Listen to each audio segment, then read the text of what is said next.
Qanaqa ovqat edinglar kecha? Kecha makaron Go'shlimi? go'sht Oxirgi marta qachon go'shtli ovqat edinglar?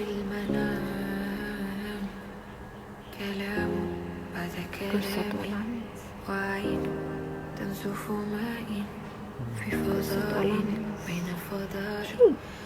Hozir ham mashg'ula qilganman.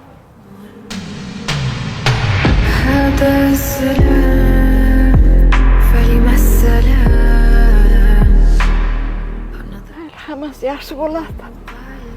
Inshaalloh. Bu joy uy emas, omborxona. Masjiddagi traktor zavodini omborxonasi ekan.